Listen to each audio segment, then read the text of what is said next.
అని చెప్పారు నాకు తెలియదు, కానీ 2 గంటలకి మీటింగ్ అయిపోతుంది ఫాస్ట్ కదా అందరూ అంటున్నారు. నాకు అర్థమైంది ఏంటంటే ఇప్పుడు నా దగ్గర ఎక్కువ టైము లేదు చెప్పడానికి. కానీ భోజనం ఎంత తిన్నామనేది ముఖ్యం కాదు, కుండెడు అన్నం తింటే ముఖ్యంగా తిన్నది కొద్దిగా ఎట్లా తినాలి, తృప్తిగా రుచిగా ఉండాలి. అవునా కదా? ఎంతసేపు వాక్యం విన్నామనే కాదు, విన్నది మన మనసులకు ఏం కావాలి, అర్థం కావాలి.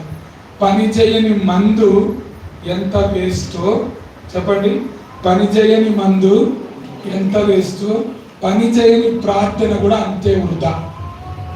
పని చేయని ప్రార్థన కూడా అంతే వృధా. అంటే మందు పని చేస్తే మనలో మంచి జరుగుతుంది, అట్లనే ప్రార్థన కూడా ఏం చేయాలి, పని చేయాలి. పని ప్రార్థన అంటే పని చేసేది. ప్రార్థన ఎవరు ఉట్టిగా చేయొద్దు, ఉత్తుత్తి ప్రార్థనలు ఏమి లేవు. టైం పాస్కి ప్రార్థన ఎవరు చేయొద్దు, ఏదో టైం అవుతుందని ప్రార్థన చేయొద్దు. 2 గంటలు ప్రార్థన పరిశుద్ధాత్మ దేవ ఇంకొద్దిగా ఎక్కువసేపు చేయమన్నాడు అనుకో, చేసి తీరాలి. సాధారణైనా మీ గోల్ వెళ్ళలేకపోతున్నా ఆపండి అన్నాడు అనుకో, ఆపాలి. దేవునికి స్తోత్రం, హల్లెలూయా. ఆయన ఆపమన్నప్పుడు 2 కాలేదు కానీ చెయ్యొద్దు, 2 దాకా. ఎవరికి 2 అయినందుకు దేవుడు టైం అయింది కానీ కూడా ఆపొద్దు. పరిశుద్ధాత్మ నడిపించాలి మనం. అది 2 అయినా పర్వాలేదు, 2 కాకపోయినా పర్వాలేదు. కొన్ని చోట్ల కొంతమంది ప్రార్థన చేస్తారు, దేవునికి నచ్చదు, ఆపే అంటారు. లేదు టైంకి ఆపుతాను సార్, దేవుడు అయినా 2 గంటల దాకా 3 గంటల దాకా నువ్వు భరించాలి, మేము నీ కోసం ప్రార్థన చేస్తాను. నువ్వు దేవుడు అంటున్నాడు, పారిపోతాడు అడిగి. దేవుడు పైన సంగతి కూడా చాలా మందికి తెలియదు. సౌలుని దేవుని ఆత్మ విడిచిపెట్టింది, సౌలుకి అది తెలియలేదు, దేవుని ఆత్మ వదిలేసిన సంగతి. చాలా మందిలో దేవుడు వాళ్ళతో ఉండడు, దేవుని ఆత్మ ఉండదు, వాళ్ళకి తెలియదు. వాళ్ళు ఏమనుకుంటారంటే వాళ్ళంతా సంసోన్ అన్నదమ్ములు, ఆల్రెడీ తెలియలో ఓడిలో వండుకొని మొత్తం అభిషేకం పోయింది, అయినా 2 ఫిలిస్తీయులు చూసుకుందామంటారు. ఆల్రెడీ అభిషేకం ఎప్పుడో పోయిన సంగతి. సంసోన్ అన్నదమ్ములు పాస్టర్లు కూడా చాలా మంది ఉన్నారు, విశ్వాసులు, వాళ్ళకి అభిషేకం పోయిన సంగతి తెలియదు. మనతో దేవుడు ఉన్నాడనే సెన్స్ ఎప్పుడు మనకు ఉండాలి. మనతో దేవుడు ఉన్నాడా లేదని ఎవరికి వాళ్ళకే ముందు బాగా తెలియాలి.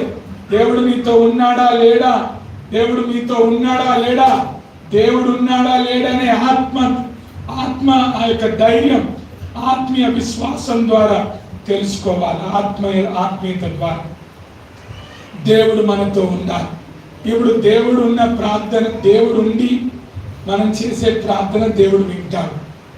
దేవుడు ఉండి మనం చేసే ప్రార్థనకు జవాబు వస్తుంది. ఇక్కడ ప్రార్థన చేయడం ముఖ్యం కాదు, జవాబు రావడమే ముఖ్యం. హల్లెలూయా. ఏం చెప్పినా ప్రార్థన చేయడం ముఖ్యం కాదు, జవాబు రావడం ముఖ్యం. అది నిమిషం చేస్తావా, అది నిలబడి చేస్తావా, అది ఎట్లా చేస్తావా అనేది ముఖ్యం కాదు, గంటలు చేస్తావా, జవాబు వచ్చి తీరాలి. దేవునికి స్తోత్రం, హల్లెలూయా. నేను మీకు 2 నిమిషాలు ఏం చెప్తాంటే, మనం ప్రేయర్ చేసినప్పుడు జవాబు రావాలి. ఆ జవాబు వచ్చే ప్రార్థన మీకు చెప్తా. యేసు ప్రభువా దీనికి రూపాంతరం కొండ అని పెట్టిరు. ఏ కొండకు భయపడి ఈ కొండ పెట్టిరో నాకు తెలియదు, కానీ దేవునికి స్తోత్రం కలుగును గాక. ఇప్పుడు రూపాంతరం కొండకి అంటే దాని అర్థం ఏంటి తెలుసా? మీరు దాని అర్థం ఏంటిదో నేను చెప్తా. ప్రియ దేవుని ప్రార్థన చేయడానికి యేసు ప్రభు కూడా ఒక కొండెక్కింది. ఆ కొండెక్కినప్పుడు ఆ కొండలో ఏం జరిగిందో ఈ కొండ ప్రార్థనలో అది జరగాలి. యేసు ప్రభు వారు చేసిన ప్రార్థనలో లూకాసు 9వ అధ్యాయం 28వ వచనం. లూకాసు అందరిది నేను చాలాసేపు కొద్దిసేపు మాట్లాడి ముగిస్తా. మీకు ఆకలి వేస్తే ఒక హల్లెలూయా చెప్పండి. హల్లెలూయా. ఎట్లేదంటే 4 గంటల దాకా చెప్తా. ఆకలి వేసిన ఒక హల్లెలూయా చెప్పండి.